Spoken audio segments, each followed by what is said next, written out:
Hello বন্ধুরা, আশা করি তোমরা প্রত্যেকেই খুব ভালো আছো। তো আজকে আমরা একটা নতুন ইম্পর্টেন্ট জিনিস নিয়ে আলোচনা করব। সেটা হয়তো তোমরা ইউটিউবে খুব কমই দেখেছো বা দেখতে পাওনি বললেই চলে। তো তোমরা যে সমস্ত স্টুডেন্টরা রেলওয়ে এক্সামকে রেলওয়ে এক্সামকে টার্গেট করছো, রেলওয়ে এক্সাম অর্থাৎ অল রেলওয়ে এক্সাম, ঠিক আছে, যে যতগুলো রেলওয়ে এক্সাম হয়ে থাকে সমস্ত কিছু অল এক্সাম যারা টার্গেট করছো তাদের জন্য একটা মোস্ট ইম্পর্ট্যান্ট সাবজেক্ট কী বলো তো? একটা মোস্ট ইম্পর্ট্যান্ট সাবজেক্ট হচ্ছে গিয়ে কি বিজ্ঞান। ওকে, তো এই যে বিজ্ঞান যে সাবজেক্টটা এখানে কিন্তু অনেক নাম্বার ক্যারি করে, ঠিক আছে। এই বিজ্ঞান তোমাদের কিভাবে পড়তে হয় এবং কোথা থেকে পড়বে, কি কি জিনিসগুলো পড়বে, কোনগুলো বাদ দেবে, প্রত্যেকটা জিনিস আমি কিন্তু পুঙ্খানুপুঙ্খভাবে তোমাদের বুঝিয়ে দেব। তারপরে তোমাদের বিজ্ঞানটাকে কিন্তু একদমই ইজি মনে হবে। এই বিজ্ঞান থেকে এ বিভিন্ন ধরনের প্লেলিস্ট তোমরা ইউটিউবে খুঁজে পাবে। মানে কি বলবো, অসংখ্য পরিমাণে ক্লাস, ইজি বিজি প্রচুর পরিমাণে জিনিস রয়েছে। কিন্তু অ্যাকচুয়ালি রেলওয়ে যেখান থেকে প্রশ্নটা করে থাকে সেটা হচ্ছে গিয়ে এনসিইআরটি। এই যে এনসিইআরটি এইখান থেকেই কিন্তু পুরো প্রশ্নটা করে থাকি। তোমাদের লেখাই আছে দেখবে 10th স্ট্যান্ডার্ডের প্রশ্ন হয়ে থাকে এনসিইআরটি বেসড। তাহলে এই যে ক্লাস 6, 7, 8, 9, 10 এই সমস্ত যে ক্লাসগুলো, এই সমস্ত ক্লাসগুলোর তোমরা যদি পাঠ্য বইগুলো, এনসিইআরটির পাঠ্য বইগুলো খুঁটিয়ে পড়ে যাও তাহলে কিন্তু প্রত্যেকটা সায়েন্সের সঠিক উত্তর করে দিয়ে আসতে পারবে। বুঝতে পেরেছো? তাই নিয়েই আজকে আমি আলোচনা করব। এখানে দেখো, তুমি বাঙ্গালি ভার্সনের এনসিইআরটি বই যদি না পেয়ে থাকো তবে অবশ্যই আমাকে জানিও। আমি কিন্তু টেলিগ্রামে লিঙ্ক দেওয়া আছে ডেসক্রিপশানে, সেখান থেকে টেলিগ্রামে জয়েন হয়ে যাও। টেলিগ্রামে আমাকে মেসেজ করবে যদি তোমার কাছে না থেকে থাকে, তাহলে কিন্তু আমি বই দুটো পাঠিয়ে দেবো, ক্লাস 9 এবং ক্লাস 10। ক্লাস 9 এবং ক্লাস 10 যদি আগে কভার করে নাও তাহলে 6, 7 এবং 8 এগুলো কিন্তু তোমাদের খুব ইজি হয়ে যাবে, ঠিক আছে। তার জন্য আগে ক্লাস 9 এবং ক্লাস 10টা পড়ে নেওয়াটা বেটার। যদি তোমাদের কাছে থাকে তাহলে সেই 6, 7, 8 তোমরা আগে পড়ো, বাট 9, 10 মোস্ট ইম্পর্ট্যান্ট। ওকে, তো এই যে ইম্পর্ট্যান্ট, তো এই বইটি তোমাদের যদি না থাকে তাহলে অবশ্যই আমাকে টেলিগ্রামে মেসেজ করবে, আমি কিন্তু তোমাদের অবশ্যই পাঠিয়ে দেবো, কেমন, দিয়ে দেবো গ্রুপে। তো প্রথম অধ্যায় দেখো, এখানে একটু বলে দিই, এই এনসিইআরটিতে বেশ কিছু চ্যাপ্টার কিন্তু বাদ চলে গেছে, ঠিক আছে। সেগুলো থেকে কিন্তু এক্সামে কোনো প্রশ্ন হয় না, সেইটা কিন্তু অনেকে জানে না। অনেকে এনসিইআরটি পড়ে, এনসিইআরটি সব চ্যাপ্টার পড়ে যায়, ঠিক আছে।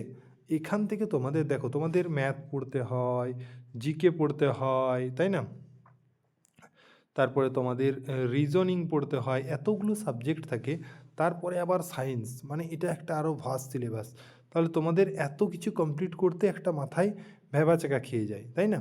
তাই এইগুলোকে তোমরা যত শর্ট আউট করবে তত কিন্তু তোমাদেরই ভালো। এবং শর্ট আউট মানে তাই নয় যে তুমি প্রশ্নের উত্তর পারবে না, প্রত্যেকটার প্রশ্নের সঠিক উত্তর করে দিয়ে আসতে পারবে, আমি কথা দিচ্ছি তোমাদের। তো প্রথম অধ্যায় দেখো যে রয়েছে আমাদের চারপাশের পদার্থ, অর্থাৎ মিটার নিয়ে তোমরা প্রত্যেকটা জিনিস পুঙ্খানুপুঙ্খভাবে জেনে যাবে। দ্বিতীয় অধ্যায় আমাদের চারপাশের পদার্থ কি বিশুদ্ধ, তা এটা একটা রয়েছে তোমাদের। তৃতীয় অধ্যায় দেখো রয়েছে পরমাণু এবং অণু। চতুর্থ অধ্যায় রয়েছে পরমাণুর গঠন। এবং পঞ্চম অধ্যায় যেটা রয়েছে সেটা হচ্ছে কি না জীবনের মৌলিক একক, জীবনের মৌলিক একক। অধ্যায় 6 রয়েছে কলা। আর অধ্যায় 7-এ রয়েছে জীবজগতে বৈচিত্র্য। এই যে জীবজগতে বৈচিত্র্য রয়েছে না, এই জীবজগতে বৈচিত্র্য এটা কিন্তু তোমাদের কি বলতো, এই জীবজগতে বৈচিত্র্য এটা কিন্তু তোমাদের সিলেবাস থেকে চলে গেছে। এই 7 নম্বর অধ্যায়টা তোমাদের কিন্তু কোনো পড়ার কোনো দরকার নেই, ঠিক আছে। এটাকে তোমরা কাটিয়ে দিতে পারো বইটা নেওয়ার পর, ঠিক আছে। এটা তোমাদের পরীক্ষায় কোনোভাবে আসবে না। এখান থেকে একটা প্রশ্নও কিন্তু 2025-এ তোমাদের কিন্তু এখান থেকে একটাও প্রশ্ন করা হয়নি। তোমরা মিলিয়ে নিতে পারো প্রত্যেকটা প্রশ্ন সেট দেখে, ঠিক আছে। নেক্সট দেখো তোমাদের বলি, অষ্টম অধ্যায়। অষ্টম অধ্যায়ে কী রয়েছে? অষ্টম অধ্যায়ে রয়েছে গতি। অষ্টম অধ্যায়ে কী রয়েছে? অষ্টম অধ্যায়ে রয়েছে গতি। তারপরে দেখো বল গতির সূত্রাবলী রয়েছে, এবং দেখো মহাকর্ষ রয়েছে 10ম অধ্যায়। আর 11 নম্বর অধ্যায় যেটা হচ্ছে কার্য ও শক্তি, 12 নম্বর অধ্যায় হচ্ছে গিয়ে তোমাদের শব্দ, এবং আরও একটা এই যে চ্যাপ্টার অধ্যায় নম্বর 3 অর্থাৎ 13 নম্বর যে অধ্যায় রয়েছে আমরা অসুস্থ হই কেন, অর্থাৎ ডিজিট সম্পর্কে যে ডিজিজ অর্থাৎ তোমাদের যে রোগ অসুখ সম্পর্কে যে দেওয়া ছিল, এখান থেকেও কিন্তু কোনো প্রশ্ন করা হয়নি। ঠিক আছে, এটাও কিন্তু তোমরা পুরোপুরি বাদ দিয়ে দিবে। ঠিক আছে, 13 নম্বর অধ্যায় পুরোপুরি খাতায় বইতে কেটে দেবে।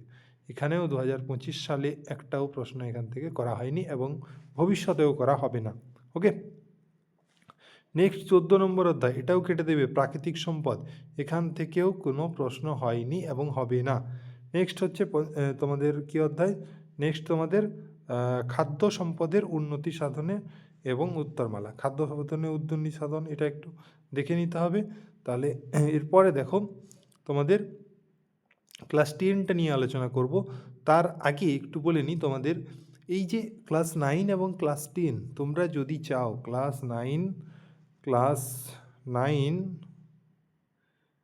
ক্লাস 9 এবং ক্লাস 10 তোমরা যদি চাও, আমি কিন্তু তোমাদের এই এনসিইআরটির দুটো বইকে একদম লাইন ধরে ধরে পুঙ্খানুপুঙ্খভাবে তোমাদের কমপ্লিট করতে পারি একটা সিরিজের মাধ্যমে। তো যদি তোমরা চাও তাহলে ভিডিওটিকে প্রচুর পরিমাণে বন্ধুদের মধ্যে শেয়ার করো, এবং অবশ্যই আমাকে কমেন্ট বক্সে জানিও যে এই ক্লাস তোমাদের প্রয়োজন কিনা। যদি প্রয়োজন থাকে তাহলেই ক্লাস শুরু করব, নয়তো কিন্তু ক্লাস শুরু করব না যতক্ষণ না 100টা লাইক হচ্ছে, ততক্ষণ কিন্তু এখানে এনসিইআরটির কিন্তু ক্লাস শুরু হবে না। প্লাস 100টা কমেন্ট, ঠিক আছে, 100টা কমেন্ট, 100টা লাইক, এবং তোমাদের 10K মোটামুটি ভিউ, ঠিক আছে, এরকম যতক্ষণ না হচ্ছে আমি কিন্তু তোমাদের এই এনসিইআরটির ক্লাস করাতে পারবো না। ওকে, তোমরা অবশ্যই তাই বন্ধুদের মধ্যে শেয়ার করে দেবে। যদি ক্লাস করতে চাও তাহলে একদম ফ্রিতে, কোনো পয়সা নেওয়া হবে না, একদম ফ্রিতে লাইন ধরে ধরে এবং নোট সহকারে, ঠিক আছে, কীভাবে শর্ট আউট করতে হয়, একটা একটা অধ্যায়কে কীভাবে ফিনিশ করতে হয়, পুরো ভালোভাবে এখানে করানো হবে। এছাড়াও তোমাদের প্লাস পিওয়াইকিউ প্রশ্নও আলোচনা করা হবে। আমি অক্ষরে অক্ষরে দেখিয়ে দেবো যে কীভাবে তোমাদের লাইন তুলে তুলে তোমাদের প্রশ্ন করে থাকি। এটা দেখো প্রথম চ্যাপ্টার, ঠিক আছে, একদম বই ধরে ধরে তোমাদের কিন্তু করানো হবে। নেক্সট দেখো যে বিজ্ঞান, 10ম শ্রেণীর যে বিজ্ঞানের পাঠ্য বই রয়েছে, এটাও সেমভাবে তোমাদের এর খুবই গুরুত্বপূর্ণ, এবং এখানেও বেশ কিছু অধ্যায় বাদ চলে গেছে যেগুলো তোমাদের আমি বলে দিচ্ছি। তো দেখো, প্রথম অধ্যায় রাসায়নিক বিক্রিয়া এবং সমীকরণ, এটা তো রয়েইছে, এখান থেকে প্রচুর প্রশ্ন হয়ে থাকে। অম্ল ক্ষারক লবণ, এখান থেকেও প্রচুর প্রশ্ন হয়ে থাকে। ধাতু অধাতু, এটা থেকেও প্রচুর প্রশ্ন হয়ে থাকে। কার্বন এবং যৌগসমূহ, এটাও খুব ইম্পর্টেন্ট, ঠিক আছে। পঞ্চম অধ্যায় যে রয়েছে এইটা দেখো, এই যে মৌলসমূহের পর্যায়গত শ্রেণীবিভাগ, এখান থেকে তুমি কিন্তু প্রশ্ন 2025-এ দেখতে পাবে না, এবং নতুন এনসিইআরটি বইতেও এই অধ্যায়টিই নেই, তুলে দেওয়া হয়েছে, তাই এটা আমাদের পড়ে কোনো কাজ নেই।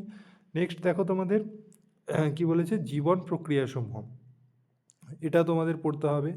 তোমাদের নিয়ন্ত্রণ এবং সমন্বয় সাধন, এটাও পড়তে হবে। জীবসমূহ কিভাবে জনন কার্য করে, এটাও পড়তে হবে। নবম অধ্যায় বংশগতি বিবর্তন, এটাও তোমাদের পড়তে হবে। 10ম অধ্যায় আলো প্রতিফলন প্রতিসরণ, এটাও তোমাদের কিন্তু পড়তে হবে। নেক্সট দেখো তোমাদের মানুষের চোখ এবং বর্ণময় বিশ্ব, এটাও কিন্তু তোমাদের ইম্পর্ট্যান্ট রয়েছে। 10ম অধ্যায় হচ্ছে তড়িৎ, এটাও তোমাদের ইম্পর্ট্যান্ট রয়েছে। 13শ অধ্যায় তড়িৎ প্রবাহে চুম্বকীয় বল, এটাও কিন্তু তোমাদের পড়তে হবে। নেক্সট দেখো এই যেটা 14শ অধ্যায়, অর্থাৎ শক্তির উপাদানসমূহ বা শক্তির উৎসসমূহ, ঠিক আছে, এইখানে কিন্তু এইটা তোমাদের বাদ দিলেও চলবে, এখান থেকে কোনো প্রশ্ন হয়নি, এবং নতুন এনসিইআরটি বইতেও এই অধ্যায়টিকে তুলে দেওয়া হয়েছে। এরপরে দেখো আমাদের পরিবেশ, এটা তো পড়তে হবে, এবং শেষে যে চ্যাপ্টারটা রয়েছে পরিবেশ প্রাকৃতিক সম্পদের টেকসই ব্যবস্থাপনা, এটা কিন্তু তোমাদের নতুন এনসিইআরটি বইতে পুরোপুরি তুলে দেওয়া হয়েছে। তাহলে এখানে আমাদের ক্লাস 9 থেকে দেখলাম আমাদের 3টে অধ্যায় তুলে দেওয়া হয়েছে, এবং ক্লাস 10 থেকে দেখলাম আমরা 4টে অধ্যায়কে তুলে দেওয়া হয়েছে। তাহলে অনেকটাই আমাদের কাছে সিলেবাসটা ছোট হয়ে গেল না? তাই এই যে দুটো বই তোমাদের পুঙ্খানুপুঙ্খভাবে পুরোপুরি ক্লাসের মাধ্যমে কিন্তু উদাহরণ সহকারে এবং উইথ তোমাদের ক্লাস, ধরো কেমিক্যাল রিঅ্যাকশন অ্যান্ড ইকুয়েশন করালাম, এইটার সঙ্গে সঙ্গে আমি তোমাদের কিন্তু PYQ কী কী পড়েছে এই কেমিক্যাল রিঅ্যাকশন অ্যান্ড ইকুয়েশন থেকে, এটা কিন্তু আমি তোমাদের পুরোপুরি করিয়ে দেবো। ঠিক আছে? তাহলে তোমাদের পুরো পড়াটা হয়ে যাবে এবং তোমরা বুঝতেও পারবে যে এনসিইআরটি থেকে কিভাবে লাইন তুলে তুলে প্রশ্ন করানো হয়ে থাকে। তাহলে এখানে যেটা বললাম, তোমাদের লাইক মিনিমাম 100টা, 100+ কমেন্ট তোমাদের করতে হবে এবং 10K ভিউ দেয়। ঠিক আছে? প্রত্যেকে বন্ধুদের মধ্যে অবশ্যই শেয়ার করে দাও এবং এই ইউটিউব চ্যানেলটিকে তোমরা অবশ্যই সাবস্ক্রাইব করে রাখো। এখানে কিন্তু তোমাদের ফ্রিতে ভালো ভালো জিনিস কিন্তু তোমরা পেয়ে যাবে এবং টাইম টু টাইম সমস্ত কিছু আপডেট। ওকে।